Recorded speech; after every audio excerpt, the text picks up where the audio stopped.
I was sitting in my study room. With a pen in my right hand, I was snagging my writing pad. I was trying to focus, but for many weeks I couldn't write on any topic.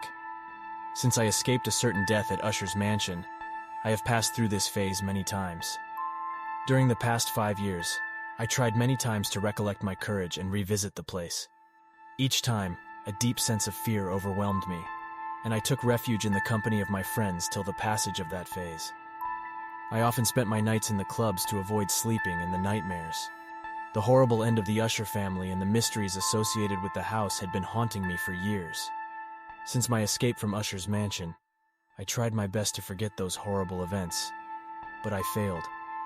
My inner writer wanted me to resolve the mystery. There were many unanswered questions. I had no clue how to answer those questions, except to visit the area again. As my writer's block was extending, I decided to visit the mansion's site. I packed my bag, hired a friend's horse, and left on a sunny morning for the Usher's area. As I was passing through the woods, the memories of my last visit were flashing in my mind. It was the same weather, the same path, but different fears. Last time I was ambitious enough to meet Roderick, my old friend. As I thought of Roderick, a feeling of sadness overwhelmed me. Finally, I crossed the woods and reached the place in the afternoon. As I looked at the ruins of the once majestic building, I felt deep fear penetrating my nerves. There was silence, and a strange sadness had overwhelmed the whole area. The faces of Roderick and Madeline flashed before my eyes. Those few days spent with them left deep imprints on my mind and soul.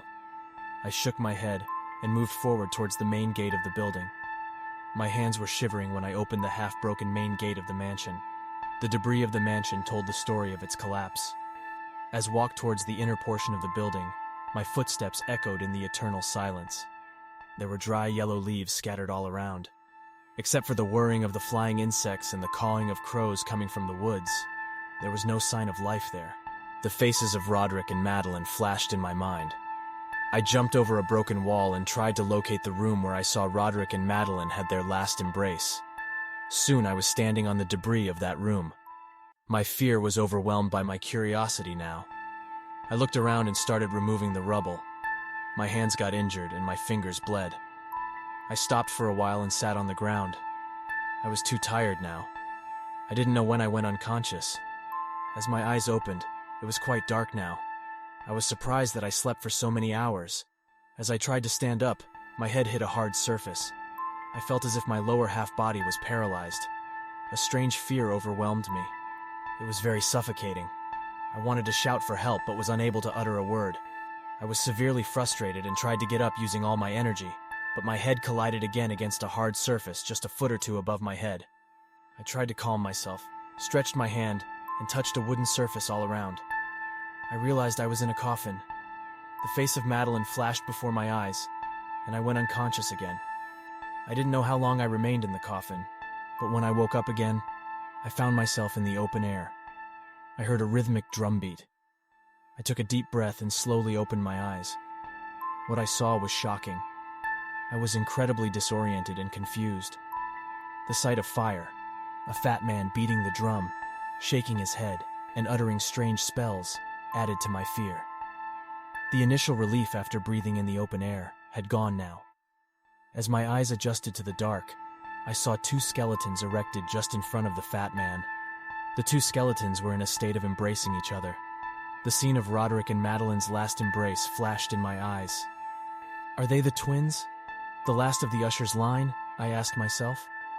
I was scared and feeling vulnerable. I tried to move away from the scene, but my body was under a sort of spell. I failed to move an inch. Suddenly the fat man stopped. He stood up and came close to the fire. I saw his face for the first time so clearly. He was no one else but the servant of Usher's family, the man who welcomed me on the day, when I visited Roderick for the first time. It was strange. The man reached near the embracing skeletons. He placed his hands on his back and started speaking in a thundering voice. "O last of the Usher's line, the last stigma on the face of the earth, it's time to purge the world of the sins of Usher." He turned back and looked at me. His eyes were red, and his eyelids were unmoved. He kept staring at me. My heart started pounding, and a feeling of deep fear overwhelmed me. He moved slowly towards me. I was cursing my decision to revisit the Usher's mansion. The fat man stretched his hand to me and pulled me up. Now I was sitting at his feet. He slowly moved his fingers in my hair and started murmuring, "Don't be scared, they deserve this. The House of Usher deserves this. Here they killed my family. Here on this ground. Without any sin or crime, they only wanted to leave their lands in pursuit of better fortune in the city. Was this a sin?" He shouted. His grip on my hair tightened. I screamed, "I am not one of the Ushers. I am not one of them." He laughed. It was a mysterious, horrible laughter. I thought so. I thought they were the last of the Ushers. The last stigma on the face of this earth. But then you came. He looked up toward the sky and shouted, "Thanks, Holy Spirit. Thank you. Ha ha ha ha. You brought this man to me. The triangle is complete now. The three will turn into ashes together." Holding me from my hair, he started moving toward the fire. He was murmuring, "My revenge will complete tonight. The last of the Usher's lineage will turn into ashes." He was murmuring and dragging me towards the fire. I was trying to recollect myself. Death was so near.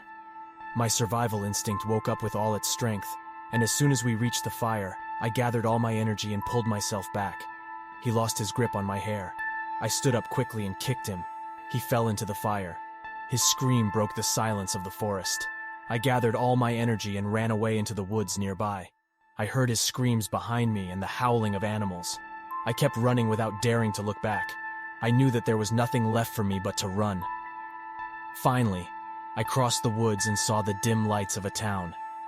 These were the lights of hope. I dragged myself toward the town and collapsed in front of a house. The next morning, when I woke up, I found myself in a well-decorated bedroom. While I was laying on the bed, I looked around. The room was spacious. On my bedside table was a jug half filled with water. I got up and picked up the glass, filled it with water, and took a sip.